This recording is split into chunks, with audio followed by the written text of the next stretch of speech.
Kesejahteraan Sosial di FISIP Universitas Muhammadiyah Jakarta. Alhamdulillah pada hari ini saya berkesempatan untuk melaksanakan tugas terapi psikososial. Di sini saya sudah bersama klien saya. Silakan untuk memperkenalkan diri. Halo, perkenalkan nama saya Dinda. Saya umurnya 22 tahun. Dan di pagi hari ini saya diajak Kak Widya untuk berpartisipasi untuk menjalankan tugasnya. Terima kasih udah diajak juga. Dan udah sih itu aja kayaknya. Baik, terima kasih juga kepada Kak Dinda sudah menyempatkan waktunya untuk datang untuk berpartisipasi pada tugas kali ini. Gimana nih kabarnya Kak Dinda? Apa aja kesibukannya sekarang? Alhamdulillah kabarnya baik. Alhamdulillahnya baik ya. Dan sekarang kesibukannya itu karena saya masih mahasiswa juga, jadi ya masalah kuliah aja sih ngurusnya tugas, dan kayak ada beberapa praktikum juga yang bikin agak sedikit lebih sibuk karena harus ke kampus, ke lab gitu.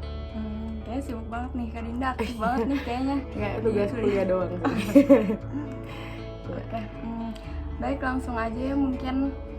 Sebelumnya Kak Dinda sudah tahu ya kedatangan saya di sini akan menanyakan beberapa hal terkait tentang psikososial yang dialami, mungkin bisa berupa trauma atau kesenjangan sosial gitu ya. Kira-kira Kak Dinda bisa ceritain dari mana dulu nih tentang masalah yang Kak Dinda alami?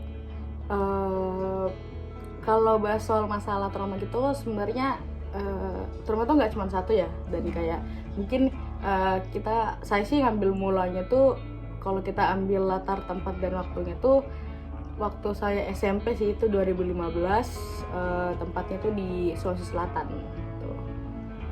Mulainya sih di situ ya, maksudnya kayak mulai yang kayak itu tuh kayak titik, bukan titik juga sih, cuman kayak di situ fase yang tersulit menurut saya. Mulai.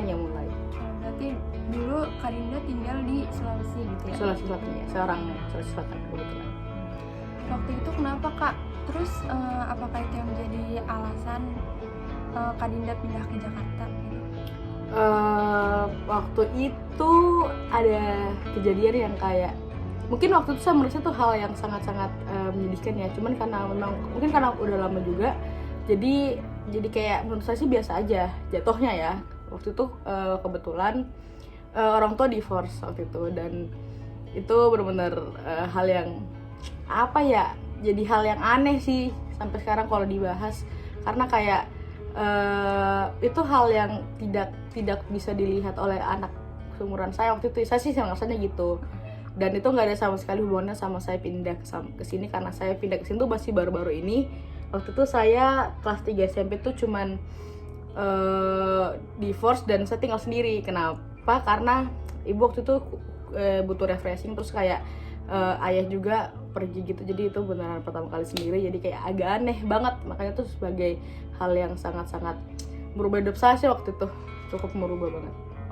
Jadi waktu itu setelah orang tua divorce, terus Kak Dinda memutuskan untuk tinggal sendiri gitu? Iya, tinggal sendiri. Kenapa Kak Dinda memilih untuk tinggal sendiri saat itu? Padahal umur Kak Dinda ini bisa masih dibilang di bawah umur gitu ya?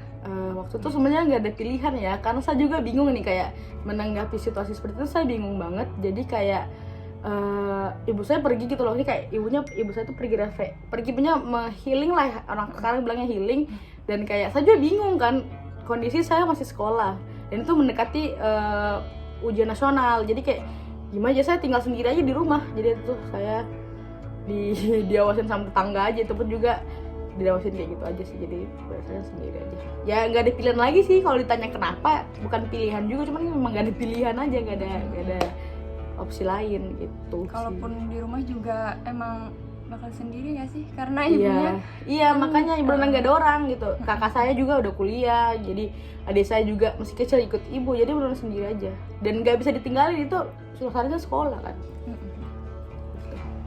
Terus kenapa kejadian ini menjadi titik balik Kak Dinda?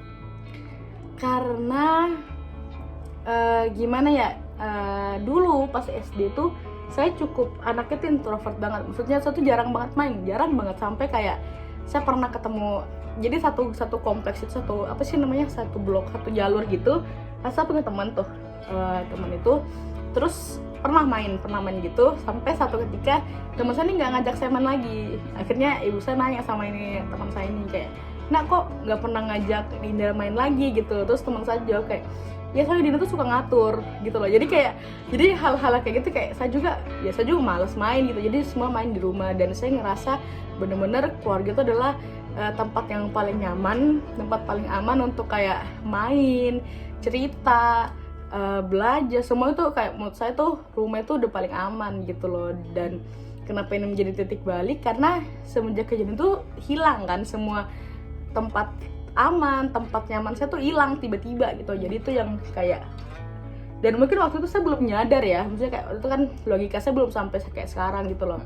Dan saya juga nggak tahu kalau itu bisa berdampak. Waktu itu saya cuma mikir, ya udah ntar mungkin balik gitu, kayak benar anak-anak gitu loh. Walaupun nyatanya nggak anak-anak ya, cuman saya tuh masih mental anak-anak waktu itu karena ya saya di rumah terus gitu loh, nggak pernah tahu orang luar tuh seperti apa, bagaimana kehidupan orang luar, sosial saja masih kurang banget intinya. Jadi kayak pas itu hilang itu benar kayak, lah kok nggak ada gitu loh, kayak kok hilang tiba-tiba. Itu makanya kayak belum titik balik banget sih itu, bener saya bingung banget waktu itu.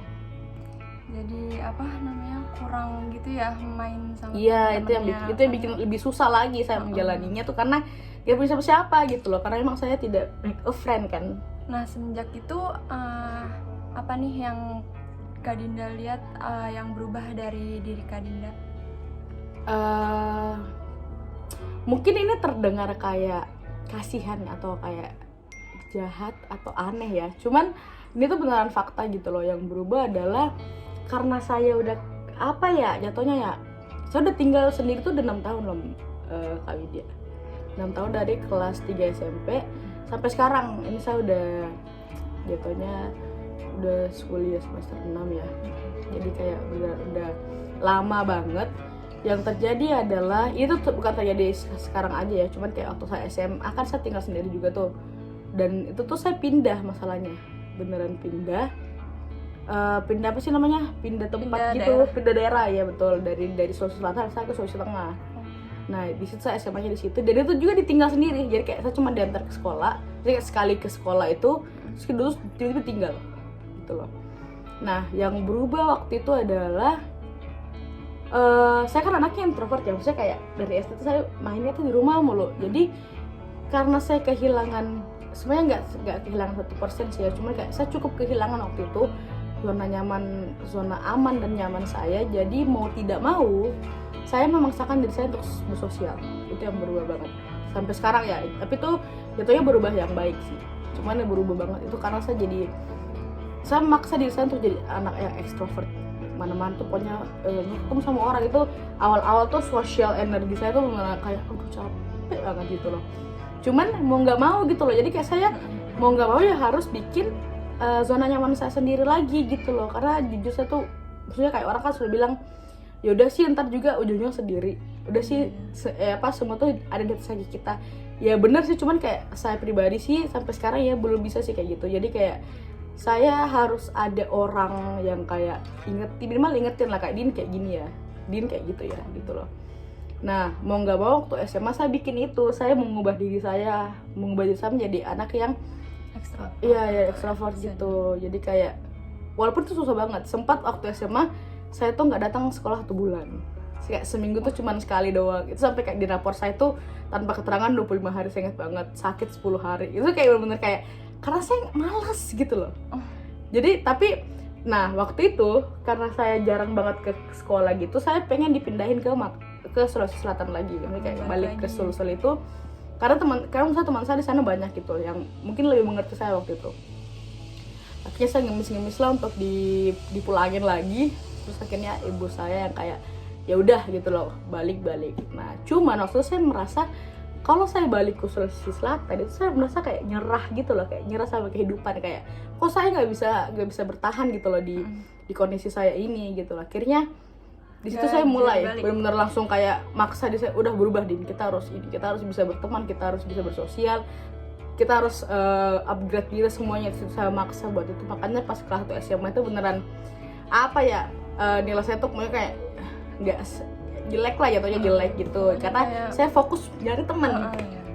Fokus nyari teman pokoknya gitu sih ya. Mungkin apalagi nih Kak yang bisa diceritain dan lebih membekas gitu dari semua kejadian yang udah Kak Dinda alami? Oke, karena kita bahas trauma ya. Trauma itu kan menurut definisi saya itu kayak hal-hal yang itu membekas, betul, membekas. Dan kalau kita ingat ada atau kita ingat kejadian itu ataupun kita berada di situasi yang seperti itu bakal bikin trigger, bikin kayak kepikiran lagi, bikin overthinking, bikin drop lagi kan. Nah jadi karena itu hal-hal yang bikin saya ke-trigger lagi adalah kalau saya yang membekas ya, itu adalah kalau saya tuh ada di lingkungan keluarga, anehnya gitu. Jadi kalau saya ada di satu keluarga nih, kayak misalnya saya ke rumah teman saya yang teman saya tinggal sama orang tuanya, sama adiknya, keluarganya gitu, itu bikin saya nggak nyaman gitu loh. Aneh nggak sih? Cukup aneh ya. Jadi kayak saya nggak nyaman gitu. Even kalau saya pulang juga ke rumah nih, saya tuh nggak betah lama-lama. Kayak sebulan 2 bulan tuh udah kayak mikirin, duh mau balik ke kosan, mau balik kayak tinggal sendiri lagi gitu-gitu loh. Hal-hal yang kayak begitu yang menurut saya membekas. Kenapa? Karena kalau saya ngelatih satu keluarga gitu, terus kayak itu bikin malah kepikiran, bikin jadi trigger gitu loh. Takutnya apa? Jatuhnya trauma dong ya. Iya. Dikatakan trauma gitu. Jadi trauma sama hal-hal yang berbau kebersamaan gitu loh. Iya. Karena udah lama juga kan Kak Dinda. Iya sendiri, tinggal sendiri betul. Karena saya dalam sendiri juga, jadi kayak saya mencintai kesendirian saya gitu loh. Itu sih. Nah, hal-hal yang kayak begini itu masuk ke sosial saya, Kak Widya. Berpengaruh banget, iya. Saya nggak tahu negatif atau positif ya. Cuman yang terjadi adalah saya sekarang karena sering banget sendiri, jadi saya suka mengerjakan suatu hal itu sendiri. Gitu. Jadi kalau misalnya dalam kelompok gitu ya saya pengen sendiri, kayak bukan pengen sendiri ya, cuman kayak lebih percaya diri. Lebih percaya sama diri sendiri. Iya, jadi kayak saya yakin saya bisa handle itu sendiri gitu loh. Walaupun itu misalnya grup apa gimana, itu mungkin jeleknya ya. Karena suka nggak puas aja gitu loh kalau bukan saya ngerjain gitu loh. Iya gitu. Jadi jatuhnya pengen harus kayak gini, pengen ini kayak gini gitu loh. Karena saya suka gitu sih. Jatuhnya jelek ya, cuman menurut saya itu sangat satisfying gitu loh, memuaskan untuk saya sendiri gitu sih. Jadi berdampak banget itu. Jadi dari SMP masalah keluarga itu waktu itu mungkin saya nggak sadar, benar saya nggak sadar kalau itu bakal menjadi dampak. Karena waktu itu saya cuman kayak masih pikir satu, saya ingat banget kayak saya bingung gitu, kak ini kok kayak gini, kok ini apa nanti balik apa gimana, saya juga bingung gitu loh. Nah ternyata dampaknya adalah sekarang ini yang terjadi adalah ini gitu ternyata. Jadi saya nggak suka sama kayak keluarga gitu, yang terjadi sama sosial saya juga. Saya jadi kayak percaya sama diri sendiri doang, kayak apa sendiri gitu. Jatuhnya sangat tidak profesional sih jatuhnya ya, karena ini orang kok kan ini kelompok ya kan, kurang sih benar-benar bekerja kelompok gitu. Bener, tapi itu fakta sih. Bener, kayak saya emang apa ya, nggak puas aja misalnya Kak Widya kita tuh kelompok terus dia ngerjain tuh kayaknya pasti ada yang kurang gitu ya. Iya betul kayak apa gitu yang kurang ya. Jadi ujungnya saya perbaikin. Karena saya perbaikin Kak Widya jadi tersinggung, sakit hati, saya jadi nggak punya temen lagi. Jadi kembali gitu sih. Dan itu kayaknya terjadi semenjak saya kuliah juga sih. Jadi waktu saya SD, SMP, SMA kan saya berusaha untuk menjadi ekstrovert gitu. Nah tiba-tiba di kuliah ini saya kembali lagi kayak saya malas ketemu orang, kembali lagi ke sifat asli saya introvert itu. Terus upaya apa aja nih yang udah Kak Dinda lakukan untuk menyelesaikan permasalahan ini?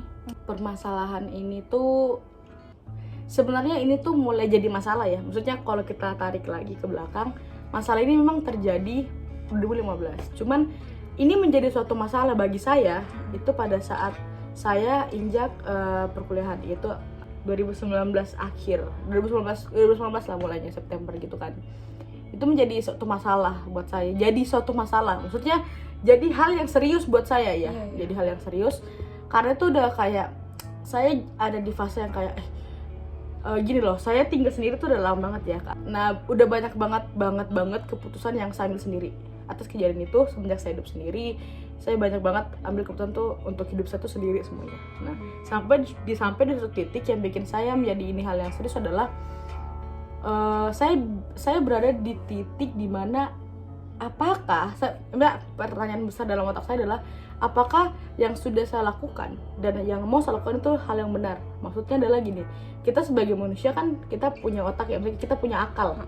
Kita bisa tahu nih ini salah ini benar, tapi pada saat itu saya nggak tahu nih saya ini udah ngelakuin hal yang benar atau salah. Nah itu yang bikin saya akhirnya kayak aduh gimana kok jadi kayak setiap hari tuh ragu, kepikiran gitu, ragu sama kayak aduh apapun dilakukan tuh kayak apa ada yang nahan gitu loh. Nah upaya yang saya lakukan atas ini adalah saya pertama kali bukan pertama kali sih, udah sering juga dulu ya, cuman kayak selama saya pindah ke Jakarta ini saya pertama kali ke psikolog kesini tuh pas 2019 akhir, tapi nggak cocok. Ke psikolog itu cuma dengerin doang, kayak saya butuh tes juga kan.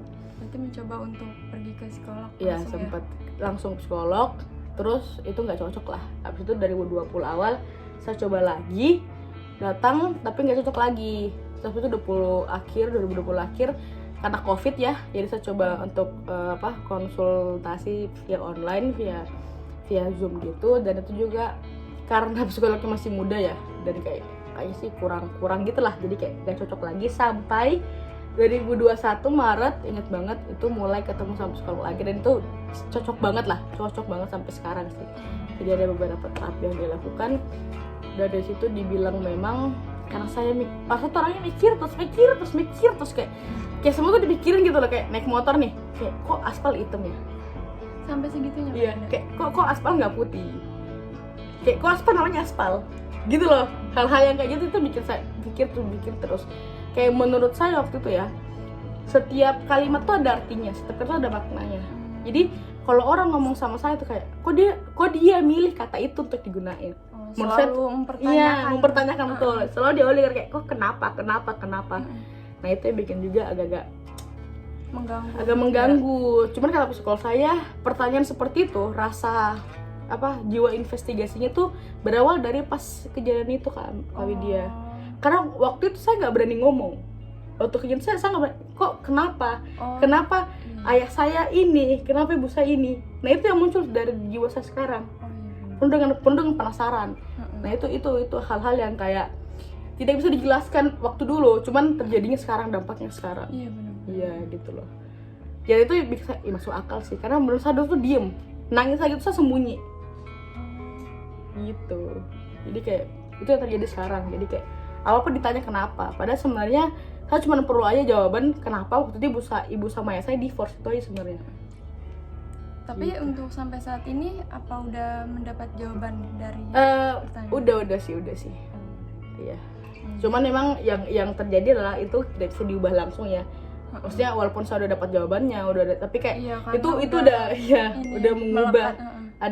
Itu udah berubah, itu udah mengubah saya gitu. Jadi kayak kalau mau saya ya apapun itu ada dampaknya lah. Jadi walaupun saya udah tahu, tapi masih ada beberapa hal-hal yang ya berkaitan dengan sosial saya di kampus, sosial saya di tempat lain kayak gimana itu sangat-sangat berdampak sih. Gitu sih. Berarti bagus ya Kak Dinda udah menyadari atas hal yang Kak Dinda alami nih.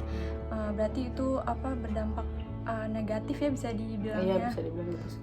Terus menurut saya penting juga nih Kak Dinda udah sadar menyikapinya permasalahan ini tuh untuk pergi ke psikolog gitu ya. Iya. Itu sih hal-hal yang kayak gitu ya, kadang orang tuh kurang denial sadar, ya, nolak malah kalau kayak takut gitu ya takut. Padahal itu cukup membantu dan sangat membantu sih, dan harus sadar itu sih. Kadang tuh orang sadar tapi kayak udah mesti nolak, emang saya gini ya gitu lah. Malu kali ya. Iya. Gitu. Terus tadi Kak Dinda juga sempat mention soal dampak sosialnya gitu ke teman-teman. Itu gimana? Terus, ya? Kak Dinda sekarang kayak gimana nih? Jadi itu sih yang paling berdampak, yang paling dibawakan itu masalah itu tadi, masalah kalau saya tuh suka sendiri aja gitu. Sedangkan beberapa teman saya tuh ada beberapa pasti teman tuh yang kayak kenapa sih Din gitu. Kenapa sih lu mau sendiri gitu loh, kayak kita kan ada gitu. Nah hal-hal yang kayak gitu jatuhnya saya sih bersyukur ya punya teman kayak gitu ya, yang kayak ngajakin dan dia. Tapi ya faktanya saya suka sendiri gimana gitu loh. Jadi mungkin terlihat jahat ya, kayak Dinda tuh padahal temennya udah baik, padahal temennya udah baik banget, udah ngajakin gitu. Tapi kok dia nggak mau gini, karena memang tidak mau, karena memang tidak terlalu suka gitu loh, kayak udah seminggu sekali gitu loh, sedangkan yang ngajak itu setiap hari ya capek dong gitu loh. Lebih nyaman di ya suka keluar cuman kayak nggak sering gitu, kayak seminggu kayak 2 minggu sekali lah gitu. Sedangkan itu sih ya dampak, jadi kayak beberapa teman tuh jadi kayak males gitu loh. Tapi saya juga jujur aja ya, kayak sorry tuh saya, cuman kayak saya nggak peduli sih. Ya udah, kalau misalnya teman saya ngambek nih kayak ya udah sih, kayak saya udah cukup. Masalahnya kenapa saya kayak bodo amat, karena saya udah menjelaskan saya nggak bisa gitu. Terus itu bikin capek, itu saya bisa bad mood, bisa gini. Jadi kayak ya udah, kalau teman saya malah kayak kesel atau marah, berarti dia nggak bisa ngertiin saya. Ya udah, berarti Kak Dinda juga udah coba untuk itu ya, coba jelasin gitu. Oke, kalau yang udah Kak Dinda ceritain nih dari awal sampai akhir tadi, kalau dari yang saya lihat, terus kalau boleh saya kasih saran ya, izin Kak Dinda. Jadi sarannya itu pertama, yang bisa diubah mungkin pola pikirnya Kak Dinda nih, karena Kak Dinda menurut saya terlalu perfeksionis ya. Terus karena Kak Dinda selalu kurang puas terhadap pekerjaan orang lain, jadi menurut saya mungkin Kak Dinda bisa lebih aware gitu terhadap lingkungan sekitar. Sebenarnya tuh Kak Dinda harus menyadari gitu bahwa orang-orang tuh sebenarnya sama baiknya sama Kak Dinda gitu, sama juga apa yang Kak Dinda lakuin, orang juga pengen gitu bisa gitu ngelakuin itu. Terus karena secara gak langsung itu juga permasalahan itu mempengaruhi emosi Kak Dinda ya.